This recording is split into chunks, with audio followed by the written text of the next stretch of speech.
जय गुरुदेव, जय माँ काली। कैसे हैं आप लोग हैं? देखिए, आज जो हम बात करने जा रहे हैं बहुत ही महत्वपूर्ण बात है और इसको आप लोगों को समझना चाहिए। हमारी इस बात से हो सकता है काफ़ी लोगों को गुस्सा भी आए, बहुत लोग इस पे ऑप्शन उठाएं और अजीब से मैसेज वगैरह भी करें, लेकिन मुझे कोई फ़र्क नहीं पड़ता क्योंकि सच बोलने के लिए हिम्मत चाहिए और सच हर कोई बोल नहीं सकता, ठीक है।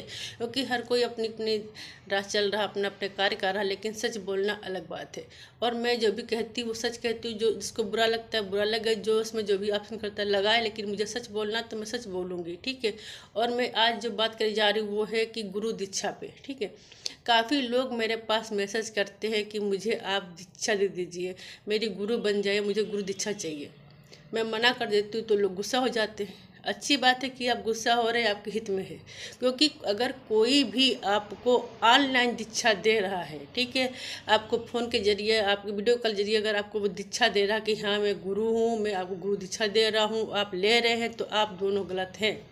वो फिर गुरु नहीं है, क्योंकि गुरु ऑनलाइन दीक्षा नहीं देता है, ठीक है। गुरु का काम है कि वो परखता है पहले शिष्य उस लायक है कि नहीं है। अगर वो वास्तविक में गुरु है तो वो अपने जिसको भी शिष्य बनाएगा उसको परखेगा, उसकी परीक्षा लेगा, और वो कम से कम उसके 3-4 जन्मों के बारे में तो वो जान ही जाता है कि वो 3-4 जन्मों से उसने कोई साधना पूजा की है कि नहीं की है तो किस लेवल तक की है और क्यों उसमें ये सफल नहीं हो पाया। और अगर ये नया है तो इसको क्या हम साधना दें या क्या चीज़ करवाएं कि ये इसके जीवन में ये प्रोग्रेस करे, आगे बढ़े, ठीक है। ऐसे कोई गुरु दीक्षा नहीं देता। दीक्षा देने का पूरा एक सिस्टम होता है, विधि विधान होता है, तो दीक्षा दी जाती है। ऑनलाइन दीक्षा अगर कोई दे रहा है तो पहली बात वो गुरु नहीं है। अगर आप ले रहे हैं तो भी आप भी सही नहीं है। बुरा लगे तो ठीक है, अच्छा लगे तो ठीक है। जो बात है 100% सत्य है वो मैं बता रही हूँ। अगर कोई भी आपको ऑनलाइन दीक्षा दे रहा है, कह रहा है मैं गुरु बन रहा हूँ, तो आप इसमें बिल्कुल भी ना फंसे। पढ़े लिखे हैं, समझदार हैं, तो इतना तो आपको पता होना चाहिए कि ये सब चीज़ें ऑनलाइन नहीं होती हैं। पहले ज़माने की बात थी तो पहले तो गुरु ही ढूंढे नहीं मिलते थे, और अब तो लाखों गुरु आपको यूट्यूब पे मिल रहे हैं। और इसमें 50% से भी कम गुरु जो हैं वो वास्तविक गुरु हैं, क्योंकि जो लोग सीख रहे हैं वो भी गुरु बने बैठे हैं। जो खुद क्लास ज्वाइन किए बैठे हैं, सीख रहे हैं, वो भी गुरु बने बैठे। जिनको कुछ भी नहीं आता वो भी गुरु बने बैठे, सबको दीक्षा दे रहा। और जो वास्तविक गुरु है उसको कोई पहचानता ही नहीं है। बहुत गुरु हैं जो वास्तविक में गुरु हैं, उनको तो कोई पहचान नहीं रहा।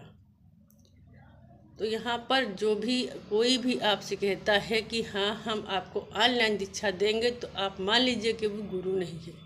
देखिए, गुरु जो है वो जैसे मछली होती है, तो मछली जब अंडे देती है तो पूरे तालाब में घूमती है, ठीक है। जब वो पूरे तालाब में घूमती है, लेकिन उसकी निगाह हर क्षण अपने अंडों पर रहती है कि हमारे अंडों में क्या प्रतिक्रिया हो रही है। इस तरह से गुरु होता है, जब वो दीक्षा देता है तो वो भी बंधन बन जाता है। वो चाहे जहाँ भी रहे, लेकिन वो अपने शिष्य के ऊपर हमेशा निगरानी करता है कि वो शिष्य किस लायक क्या कर रहा है, क्या नहीं कर रहा है, ठीक है। वो भी बंधन में होता है। और गुरु सच्चा वही होता है जो प्रत्यक्षीकरण करवा दे। अगर वो साधना करता है, अगर आपके इष्ट के दर्शन वो करवा देता है, तो वो गुरु गुरु है, ठीक है। अगर गुरु शिष्य की परीक्षा ले रहा है, शिष्य बनना, शिष्य को भी इतना समर्पित होना चाहिए। अगर गुरु कहता है कि भाई कुआं में कूद जाओ, तो शिष्य को एक क्षण गवाए बिना कुआं में कूद जाना चाहिए। अगर वो शिष्य सोचता है कि मैं कुआं में क्यों कूदूं, मैं मर गया तो ये है वो, तो फिर वो शिष्य किस लिए, किस कारण शिष्य बनता है वो, जब उसके अंदर समर्पित भाव ही नहीं है। वो गुरु भी कौन सा गुरु है? अगर वो आप कुएं में कूदने दे रहा है, आपको बचा नहीं पा रहा है, तो वो गुरु भी गुरु नहीं है, ठीक है। तो देखिए, गुरु वो बनता है जो अगर आप उसके पास जाते हैं, वो आपकी परीक्षा लेता है और आपको पूरी विधि विधान से आपको गुरु दीक्षा देता है, तो वो गुरु दीक्षा होती है। गुरु दीक्षा हमेशा गुरु के पास जा कर के ही लेनी चाहिए, कभी भी ऑनलाइन नहीं करनी चाहिए। दोनों तरीके गलत है, देने वाला भी गलत है और लेने वाला भी गलत है। मैं तो साफ मना करती, मैं बुरा मानो तो बुरा मानो, मगर लेकिन मैं जो आपके हित में है वही करूँगी। मैं नहीं देती किसी को। ज़्यादा पैसा फालतू है तो आप ऐसे उड़ा दो। पैसा लेने में कुछ खलता है भाई, किसी को पैसा लेना नहीं खलता। देते हैं तो सही चीज़ें दीजिए। अगर गुरु है वास्तविक में तो वो आपको गुरु दीक्षा देगा, आपकी परीक्षा 100% लेगा ही लेगा। और उसके बाद फिर वो परखेगा कि आप उस लायक हो कि नहीं हो, तब वो गुरु दीक्षा देगा। और जब वो कोई साधना देता, गुरु मंत्र देता, फिर साधना देता, तो वो पूरा अनुष्ठान स्वयं कराते हैं सामने, और फिर वो आपको साधना कराते हैं। और साधना कराने के बाद आपके इष्ट के प्रत्यक्षीकरण, मतलब प्रत्यक्ष दर्शन तो करवाना ही उनको चाहिए अगर वो गुरु हैं। बहुत गुरु हैं जो साधना करवाते हैं, लेकिन उनमें इतनी क्षमता नहीं होती कि वो भाई इष्ट के प्रत्यक्ष दर्शन करवा दें, नहीं करवा पाते, क्योंकि खुद नहीं किए होते हैं तो क्या करवाएंगे, ठीक है ना। तो ऐसा नहीं होता, हर चीज़ ऑनलाइन नहीं होती। अब आजकल तो आप लोगों को बैठे बैठे लाखों गुरु मिल रहे हैं, जानकारियाँ हो रही हैं। अच्छी बात है कि आप लोग भी आगे बढ़ रहे हो, अध्यात्म में आपका झुकाव हो रहा, आप ईश्वर को मान रहे हो, आप पूजा तरफ बढ़ रहे हो। लेकिन ज़रूरी नहीं कि हर चीज़ में सफलता ही मिल जाए या हर चीज़ आपके लिए सही ही हो। बताने वाला उसको कितना पता कितना नहीं पता, वो आपको क्या पता कि वो सीख रहा है कि उसके पास जो लेवल की वो बातें कर रहा वो लेवल तक वो पहुंचा भी है कि नहीं पहुंचा है। मेरे गुरु ने जब मेरी परीक्षा ली थी तो मैं अपनी बताती हूँ, 3 साल तक परीक्षा ली मेरी, मुझे खून के आंसू रुला दिए उन्होंने। और इसके बाद भी उन्होंने मतलब अपनी परीक्षा में मुझे इतना मजबूत बना दिया, इतना मजबूत बना दिया कि जब उसके बाद मेरी काली माँ की साधना प्रथम हुई थी, महाकाली की, तो उन्होंने मुझसे कहा था कि देखो कुछ भी हो सकता है, हो सकता है देवता लोग तुम्हारा गला ही काट दे। तो मैं हंसने लगी, मैंने कहा भाई काटने दो, मैं तो आपके शरण में हूँ। और मेरा 21 दिन का अनुष्ठान उन्होंने करवाया था, सामने आकर बैठे थे, पूरा अनुष्ठान उन्होंने किया, पूरा सब विधि विधान बताई। लेकिन मैं तो हंसते खेलते ही साधना कर डाली, मुझे समझ में नहीं आता कि मैं काली माँ की साधना कर रही हूँ, किसकी साधना कर रही हूँ। मतलब बहुत चीज़ें घटी, क्योंकि मैंने आँख बंद करके की नहीं थी, खोल के आँख की थी माँ से टाटा करते हुए। और 21 दिन, और इस साधना में मैंने मतलब फिर मेरे गुरु ने कम से कम मुझे 1.25 साधना करवाई, और उस साधना में अनेकों बार मुझे माँ के दर्शन हुए, इतने रूपों में दर्शन हुए माँ के पूछिए नहीं, आशीर्वाद भी मिला। और जब मेरी 21वें दिन की साधना थी तो मेरे सामने एक थाल आया था, थाल में बहुत सारे पुष्प थे, माला थे, और मुझे माला पहनाई भी गई थी। तो साधना में बहुत कुछ घटता है अगर आपका गुरु सच्चा है तो। साधना का मतलब यही होता है कि आपके इष्ट के प्रत्यक्षीकरण आपको होने चाहिए, दर्शन आपको होने ही चाहिए, ठीक है। ऐसा अगर कोई गुरु है तो भाई अगर आपके इष्ट के दर्शन नहीं करवा पा रहा तो वो गुरु नहीं है। जो मेरा मेन मुद्दा था कि भाई आप किसी भी तरह से इस तरह से ना फंसें, किसी अगर कोई भी आपको कहता है, या आप किसी से भी मत कहिएगा कि हमें आप ऑनलाइन गुरु दीक्षा दीजिए। अगर कोई दे भी रहा है तो वो वास्तविक गुरु फिर नहीं हो सकता, क्योंकि ऑनलाइन दीक्षा का कोई प्रोसेस नहीं है। दीक्षा, गुरु दीक्षा देने की भी कई विधियां होती हैं, और ऐसे दीक्षा गुरु दीक्षा नहीं देता है, ठीक है। तो ये आप बात मान चलिए, आपको बुरा लगता है, आप लोग बहुत जल्दी हो जाते हैं कि हमें दीक्षा चाहिए दीक्षा चाहिए। अगर दीक्षा दे देता है तो भाई आप कहाँ रहते हो, क्या करते हो, आपने साधना की है कि नहीं की है, कभी आप इस लाइन में थे कि नहीं थे किसी जन्म में, और आप क्या कर रहे हो, आप साधना कर रहे हो तो आपस में क्या कर रहे हो क्या नहीं कर रहे हो, उसको कुछ पता ही नहीं, तो वो तुम्हारी सुरक्षा करेगा तो कैसे सुरक्षा करेगा तुम्हारी।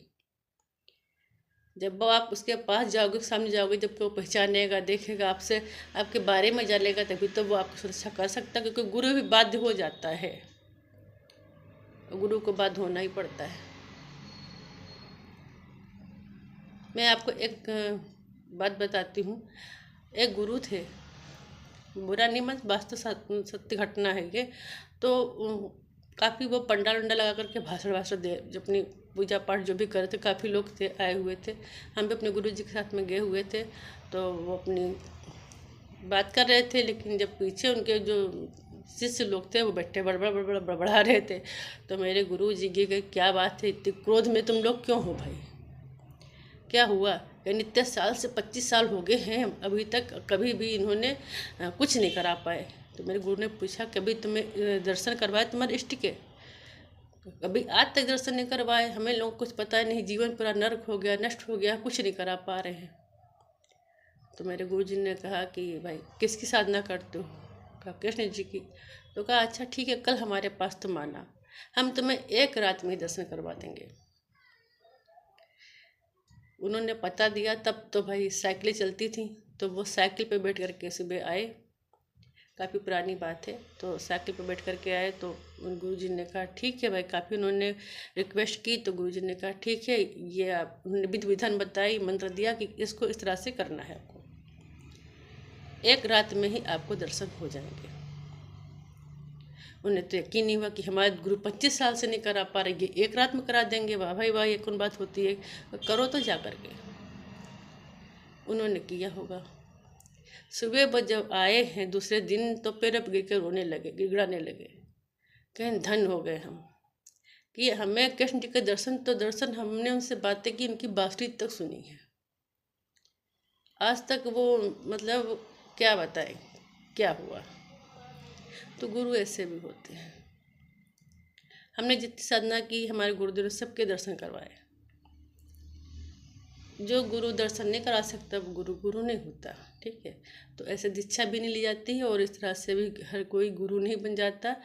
गुरु बनाना है तो गुरु को भी परखना सीखें, और अगर कोई गुरु शिष्य बना रहा है तो वो भी गुरु शिष्य को परखेगा, उसकी परीक्षा लेगा ही लेगा, और ऐसे वो दीक्षा नहीं देता है, गलत तरीका है। एक मैं आपको बताती हूँ किस्सा अपने गुरु भाई का। मेरे गुरु भाई थे, उन्होंने 10 महाविद्या की थी, ठीक है, और उन्होंने कृत्या की भी की थी, लेकिन उनको काल भैरव की साधना करनी थी। तब तो हमें नहीं पता, बहुत पुरानी बात है, उन्होंने बताई तो हम लोग जान पाए।